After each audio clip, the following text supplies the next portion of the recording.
부동산 경매 마스터 프로그램, 이번 시간에는 말소 기준 권리에 대해서 알아보겠습니다. 그 말소 기준 권리는 부동산 경매에 있어서 권리 분석, 그 권리 분석을 하는데 아주 기본적인 이론으로 시장에서 이렇게 사용이 되고 있는데요. 사실 뭐 결론부터 말씀드리자고 한다면 말소 기준 권리라는 거는 그 법률적 근거가 좀 모호한 이론이에요. 법률적인 어떤 법률 근거에 의해서 권리 분석을 해야 되는데 권리 분석 자체가 법률이다 보니까 우리 법 공부를 따로 하지 않은 사람들한테는 좀 어려울 수 있고요. 그러다 보니까 법 공부를 따로 하지 않고도 부동산에 관한, 경매에 관한 권리 분석을 간단하게 할 수 있는 하나의 편법이라고 보시면 되는데요. 이 말소 기준 권리를 모르고는 사실상 대한민국에서 경매를 얘기하기는 어렵습니다. 근데 말소 기준 권리는 좀 하자가 많은 이론인데 그건 끝부분에 다시 한번 좀 다뤄보기로 하고요. 일단 말소 기준 권리에 대해서 알아보겠습니다. 자, 부동산 경매를 하게 되면은요, 부동산 상에 설정되어 있는 여러 권리들이 있는데 그 권리들이 내가 낙찰을 받고 소유권이 나한테 넘어왔을 때 그냥 다 소멸이 돼서 넘어오는 게 아닙니다. 그냥 깨끗한 상태로 넘어오는 게 아니고요. 물리적 현황이나 권리가 현 상황에서 그대로 매각을 하는 거기 때문에 어떤 권리들은 내가 낙찰을 받게 되면 소멸을 해서 그 부담이 나한테 승계되지 않고요. 또 어떤 권리들은 그대로 살아서 부담이 나한테 승계됩니다.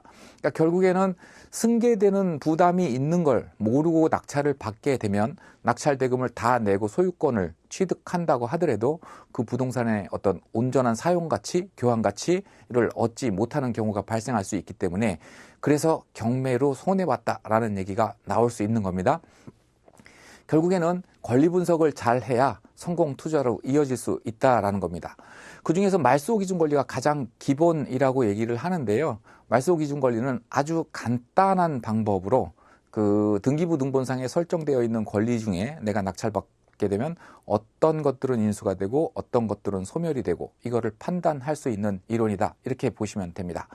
내용은 간단해요. 부동산상에 여러 권리가 설정되어 있는데요.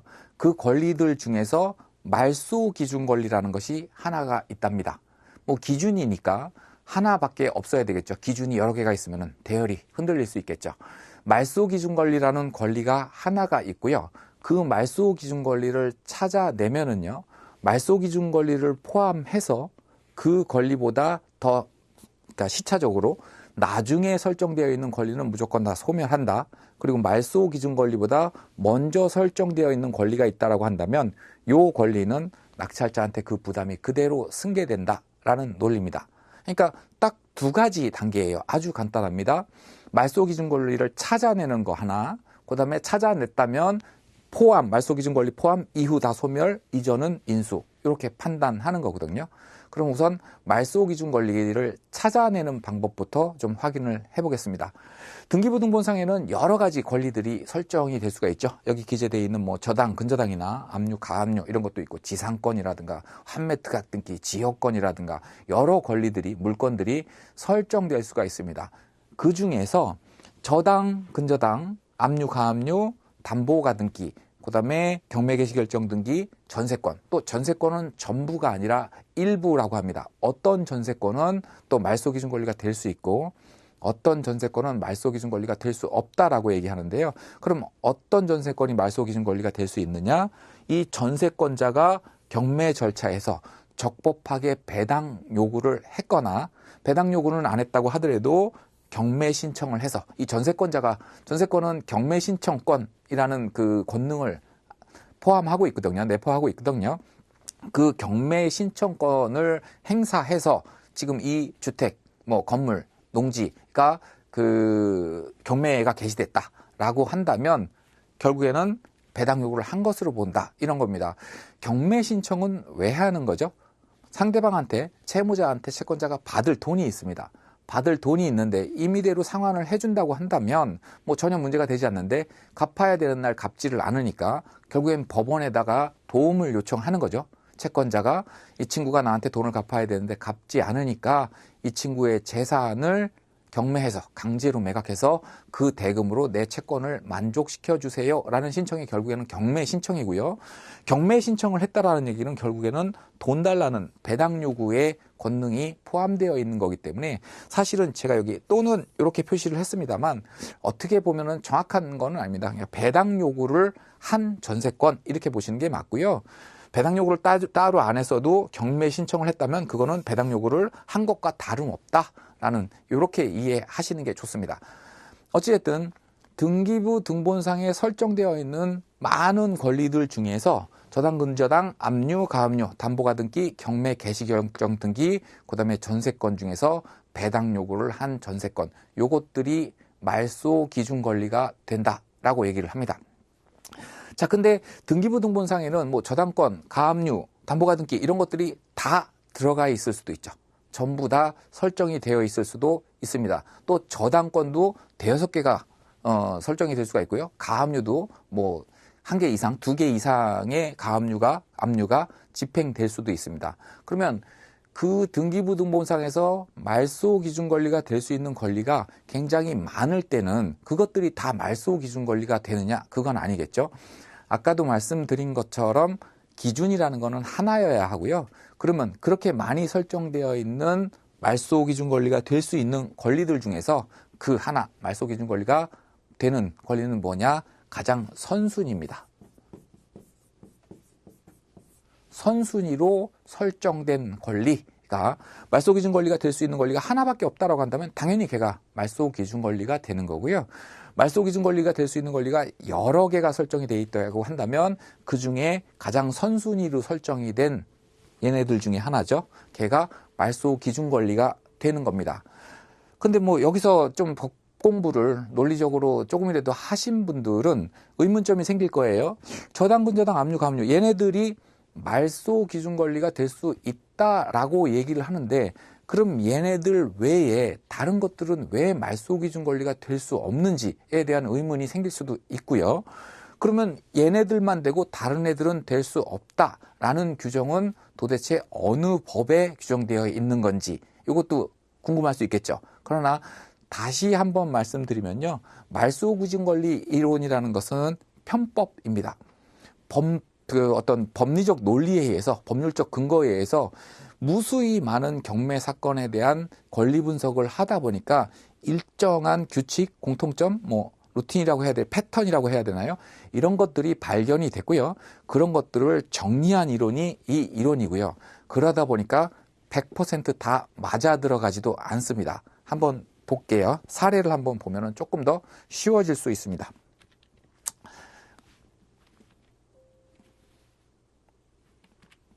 자, 첫 번째 사례입니다. 등기부 등본상에 설정되어 있는, 물론 등기부 등본은 이제 갑구와 을구로 나눠져 있습니다. 갑구에는 이제 소유권에 관한 사항이 기재되어 있고요. 을구에는 소유권 이외에 관한 사항이 기재가 되어 있습니다만 지금 여기 기재되어 있는 거는 갑구, 을구를 구분하지 않고요. 무조건 순서대로. 그럼 갑구, 을구 보통은 이제 순서대로 기재가 되긴 합니다만 그 부기 등기가 걸리면은 위로 올라가서 다시 기재가 되기도 하고요. 순서를 정하기가 애매하다. 더군다나 갑구, 을구는 아주 난 자체가 따로 되어 있기 때문에 갑구의 근저당권과 갑구의 가압류와 을구의 근저당권 이건 서로 구가 다른데 어떻게 순위를 따지나요? 일단은 접수일자, 등기 접수일자를 봐서 선우를 따지는 것도 있고요. 순위번호라든가 또 접수번호 이것들이 다 틀리기 때문에 가장 정확한 거는 접수번호로 보시는 게 좋습니다. 접수번호가 빠른 것이 같은 해라고 한다면 접수해가 다르다고 한다면 물론 연차대로 봐야 되겠지만 동일한 해에 같이 설정이 된 두 권리가 있다고 한다면 접수번호로 확인하시는 게 가장 빠릅니다. 그 접수번호 순서대로 쭉 나열한 게 지금 이런 상태입니다. 이렇게 설정되어 있는 부동산이 현재 경매가 진행된다라고 가정을 해볼게요. 앞에 전 페이지에서 말소 기준 권리가 될 수 있는 5가지 기억이 안 나시면 잠깐 스톱하시고 앞에 가서 좀 암기를 하셔야 되고요. 그거는 그걸 기준으로 한번 말소 기준 권리가 될 수 있는 권리 볼게요. 근저당권, 저당, 근저당, 말소 기준 권리가 될 수 있는 권리에 있었죠. 요건 말소 기준 권리가 될 수 있습니다. 가압류, 압류, 가압류 또 있었어요. 그 다음에 지상권 있었나요? 없었죠. 그죠? 말소 기준 권리, 지상권은 어떠한 경우에도 될 수가 없습니다. 담보가 등기 가능해요. 경매 개시결정 등기 가능합니다. 자, 지금 이게 뭐 주택, 뭐 지상권이 있으니까 주택은 아니겠네요. 농지라고 가정을 해볼게요.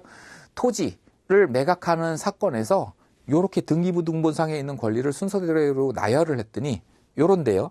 이 5가지 등기 중에서 말소 기준 권리가 될 수 있는 권리는 지금 4개가 있어요. 이럴 때는 뭐가 말소 기준 권리가 된다? 가장 선순위로 설정된 요 근저당권이 말소 기준 권리가 됩니다.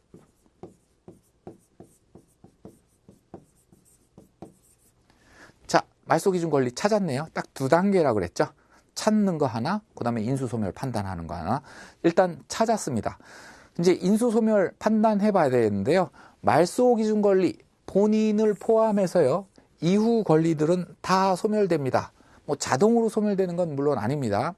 그 경매를 낙찰을 받고 잔금을 납부하게 되면 소유권이 나한테 넘어오고요. 그 다음에 소유권 이전 등기 촉탁 신청을 법원에 하는데 그 촉탁 신청을 할 때 요 등기들에 대한 말소 촉탁 신청도 같이 들어가 줘야 됩니다. 안 하면 그대로 살아있어요. 물론 실질적인 효력은 내가 잔금을 지급함과 동시에 소멸하지만 만약에 안 지었다고 해서 근저당권자가 나한테 또 돈을 요구할 수 있느냐? 그렇지는 않습니다만 등기상에는 자동으로 지어지는 건 아니에요. 그래서 촉탁 신청에 의해서 말소 신청을 해야 되는데 그 신청을 법원이 받아들여서 전부 다 등기부등본상에서 빨간 줄로 지워줍니다. 자, 근저당권 말소 기준 권리 본인 포함 이후 다 소멸.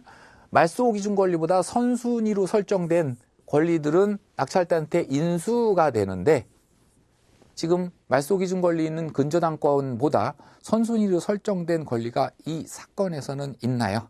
없지요. 그러면 결국에는 낙찰자한테 인수되는 부담이 있다 없다? 없는 사건이 됩니다. 그래서 이런 사건은 경매로 낙찰을 받아도 잔금을 납부하고 뭐 세금은 당연히 또 납부를 해야 되고요. 그다음에 아주 경매에 있어서 통상적으로 일상적으로 예상되는 그 명도 비용, 뭐 합의금이라든가 이런 것들 그런 뭐 꼭 들어가는 비용은 아닙니다만 그런 일상적인 비용 외에 별도로 내가 부담해야 되는 것들은 없다라고 판단합니다. 안전한 사건이다. 낙찰 받아도 이렇게 보시면 됩니다. 사례 하나 더 볼게요. 자, 역시 뭐 이것도 지상권이 있으니까 토지 경매 사건인가 보네요. 그죠? 어떤 경매 사건 등기부등본에 기재되어 있는 권리들을 쭉 순서대로 나열을 했더니 가처분, 가압류, 압류, 지상권, 소유권 가등기, 그 다음에 경매 개시결정 등기 이렇게 되어 있습니다. 똑같은 방법으로 한번 판단을 해볼게요. 가처분, 기억 더듬어 보겠습니다. 말소 기준 권리가 될 수 있는 권리 중에 있었나요? 없습니다. 그래서 가처분 등기는 어떠한 경우에도 말소 기준 권리가 될 수가 없어요. 가압류 있었고요. 압류도 있었습니다. 그 다음에 지상권 없었고요. 소유권 가등기도 없었습니다. 담보 가등기는 말소 기준 권리가 될 수 있는데 소유권 가등기는 안 돼요. 물론 이제 나중에 또 소유권 가등기에 대해서 우리가 따로 그 시간을 내서 공부할 시간이 있다면 그때 한번 다시 보겠지만 소유권 가등기와 담보 가등기는 외형으로는 분간이 안 됩니다. 담보 가등기라고 하더라도 등기부등본상에는 소유권 이전 청구권, 보전 가등기 이렇게 표시가 됩니다. 그러나 그거는 뭐 나중에 다시 보기로 하고요. 소유권 가등기라고 판단이 됐다라고 한다면 말소 기준 권리가 될 수 없고요. 경매 개시결정 등기 말소 기준 권리가 될 수 있습니다. 자, 이 사건에서는요. 말소 기준 권리가 될 수 있는 권리가 3개가 있네요. 이런 경우에는 역시 가장 선순위로 설정, 물론 압류, 가압류는 설정이라는 표현이 맞지는 않습니다. 집행이라는 표현이 맞긴 합니다만 가장 선순위로 등기된 가압류가 말소 기준 권리가 되고요. 말소 기준 권리 본인 포함 이후 권리는 다 소멸됩니다. 다 낙찰 받고 말소해 주세요. 법원에 신청을 하게 되면 다 말소가 되고요. 말소 기준 권리보다 선순위로 설정된 권리, 가처분이 있네요. 그죠? 이 가처분은 내가 신청을 해봐야 기각됩니다. 각하됩니다. 말소가 되지 않고요. 그대로 등기부등본에 살아서 이 가처분이 경고하고 있는 그 부담을 내가 고스란히 인수한다. 그러니까 위험할 수 있다라는 거죠. 그죠? 근데 요게 말소 기준 권리인데요. 너무 간단하죠. 지금 우리 수업 시작한 지 15분도 채 안 됐는데 말소 기준 권리, 부동산에 대한 권리 분석, 경매에 대한 권리 분석 공부가 끝났어요. 물론 이후에 익숙해지기 위해서 이거를 계속 반복해서 좀 학습할 필요는 있습니다만 설명만으로 봤을 때는 다 끝났어요. 과연 이렇게 간단할 거냐는 거죠. 몇 억, 몇십억, 또 몇백억이 왔다 갈 큰 것들은 그럴 수도 있는 문제인데 이렇게 간단하게 이게 분석이 되느냐? 그렇지 않습니다. 다시 한번 말씀드리지만 이거는 편법일 뿐이고요. 또 가처분이 인수가 된대요. 그래서 뭔가가 인수가 되는구나. 그럼 나한테 어떤 위험이 인수가 되는 거지? 그거에 대해서 판단을 전혀 못하고요. 어떤 가처분은요. 나한테 인수가 되는데 전혀 위험하지 않은 가처분이 있고요. 또 어떤 가처분은 말소가 되는데 말소 기준 권리보다 이후에 여기에 이쯤에 가처분이 설정이 되어 있다라고 한다면 이거는 소멸이 되지만요. 그 가처분이 경고하고 있는 내용, 그 부담은, 그 위험은 그대로 나한테 승계가 되는 경우가 있어요. 그러니까 말소 기준 권리라는 것은 단순히 위험의 결론을 판단하기보다는 그냥 등기상에서 단순히 빨간 줄을 글 수 있느냐, 글 수 없느냐만을 판단하는 그 이론이라고 보시면 되고요. 방법이라고 보시면 되고 그조차도 틀릴 때가 많습니다. 각 경매정보 사설 사이트에 보면은요, 이 말소 기준 권리 논리에 의해서 권리 분석을 해놓은 것들이 있어요. 근데 그 회사의 전문가들이 분석을 해놓은 것도 아니고요.